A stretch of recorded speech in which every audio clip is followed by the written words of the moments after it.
Hello students, I am Swarnlata Sharma. I shall be teaching you the chapter Integrals. In this chapter, we shall discuss the following points. First, introduction. Second, integration as an inverse process of differentiation.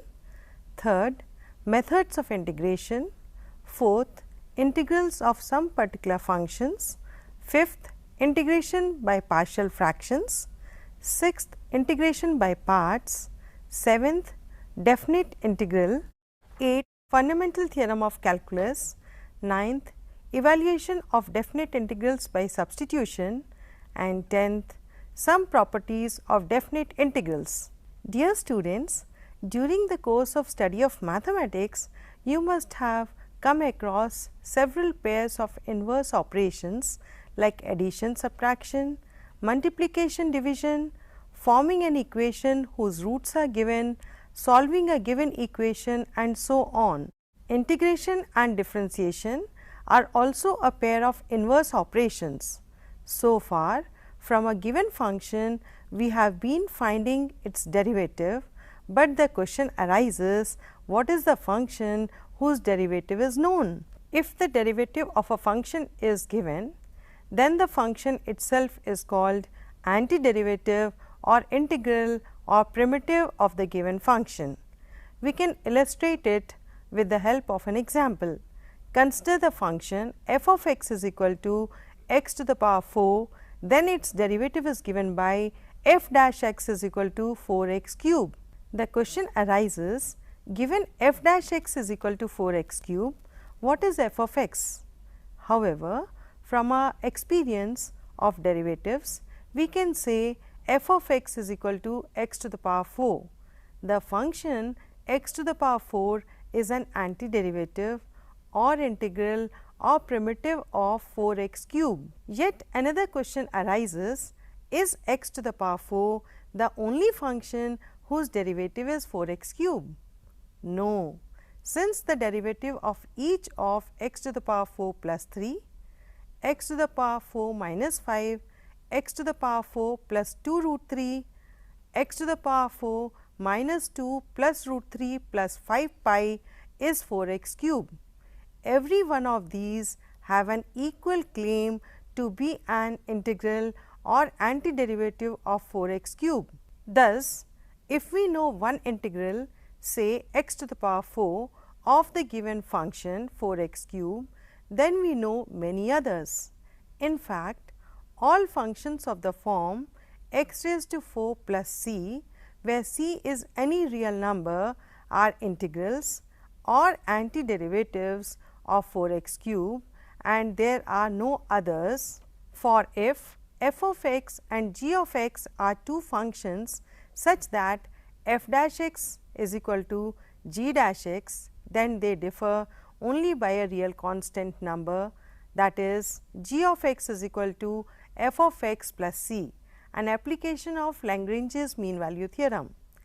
That is written as integral of 4 x cube dx is equal to x to the power 4 plus c. This leads to, if d by dx of f of x is equal to f of x, then integral of f of x dx is equal to f of x plus c.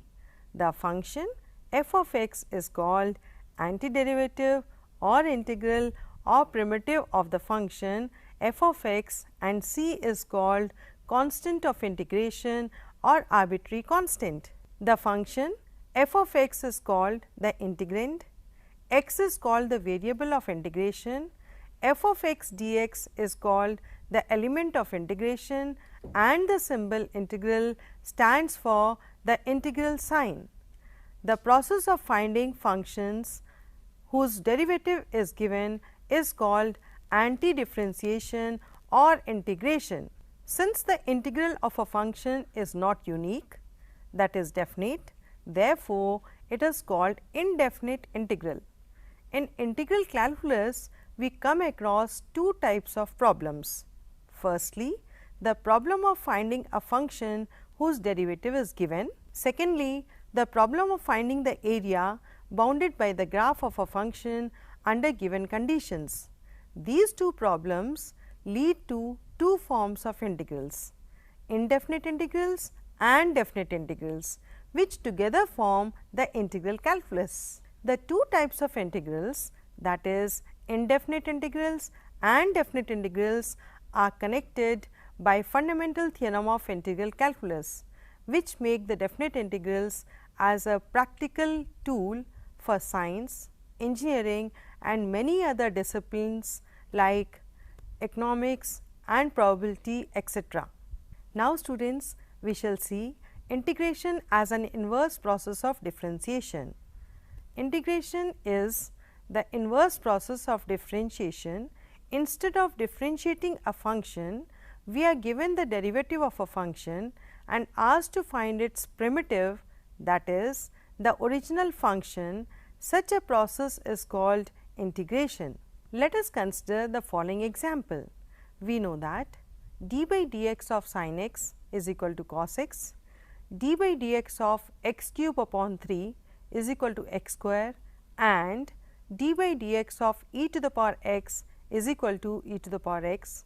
We observe that the function cos x is the derived function of sin x.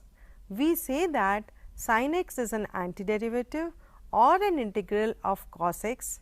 Similarly, x cube upon 3 and e to the power x are the antiderivatives or integrals of x square and e to the power x respectively.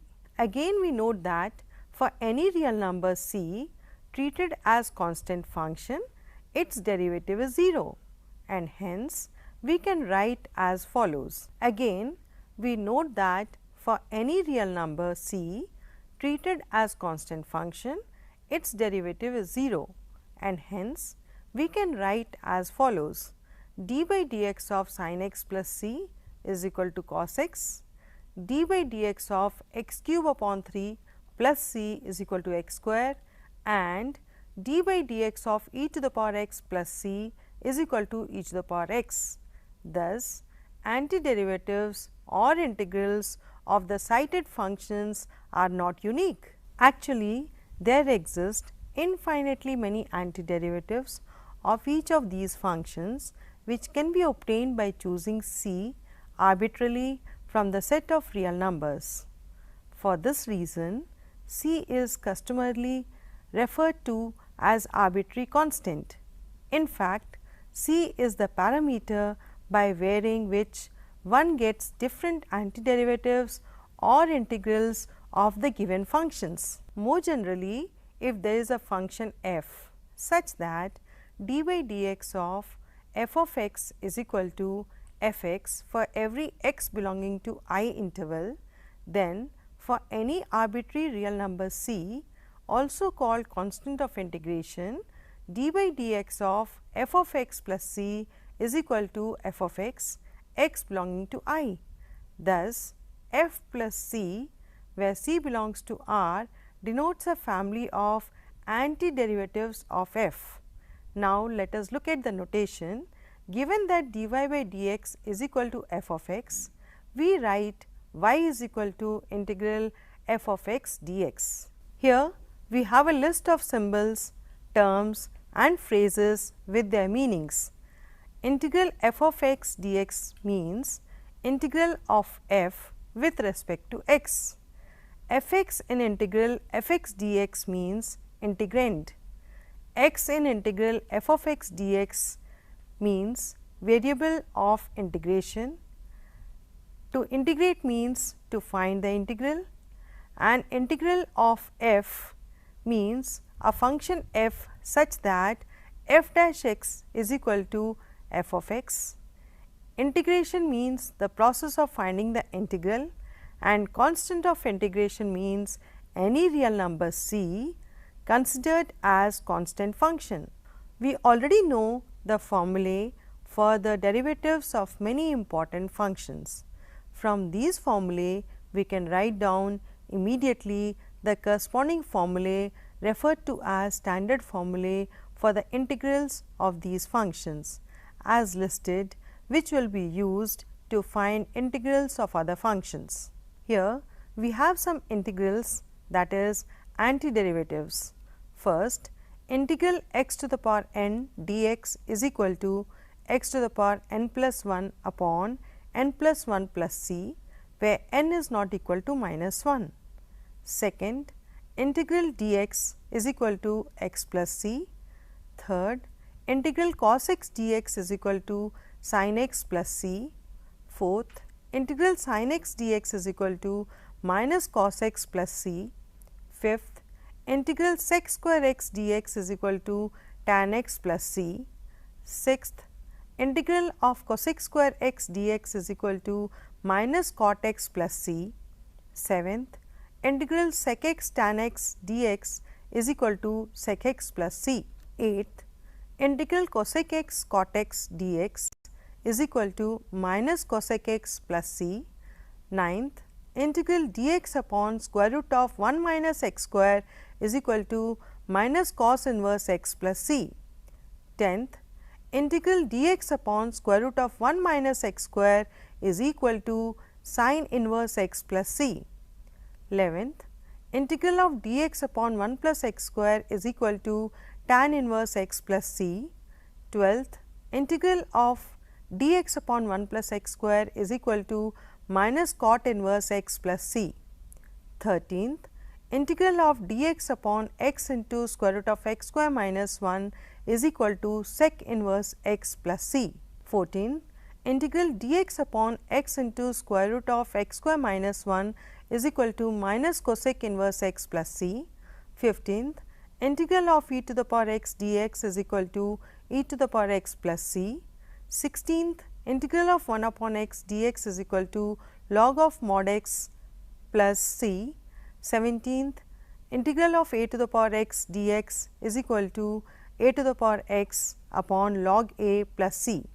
In practice, we normally do not mention the interval over which the various functions are defined. However, in any specific problem, one has to keep in mind. Now, let us discuss some properties of indefinite integral. First, the process of differentiation and integration are inverse of each other in the sense of the following results: dy dx of integral f of x dx is equal to f of x, and integral f dash x dx is equal to f of x plus c, where c is any arbitrary constant. Second, two indefinite integrals with the same derivative lead to the same family of curves, and so they are equivalent. Third, integral of f of x plus g of x dx is equal to integral of f of x dx plus integral g of x dx. Fourth, for any real number k, integral of k into f of x dx is equal to k into integral f of x dx.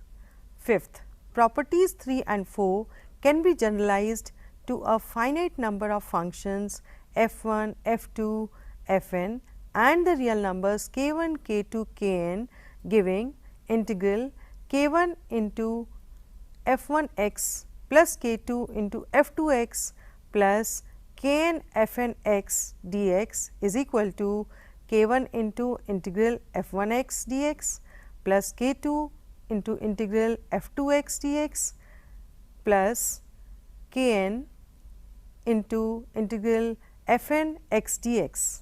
So, students, today we introduce ourselves to the chapter integrals, and we also discussed about the process of differentiation and integration as inverse of each other. In the next session, we shall study about the methods of integration. Thank you.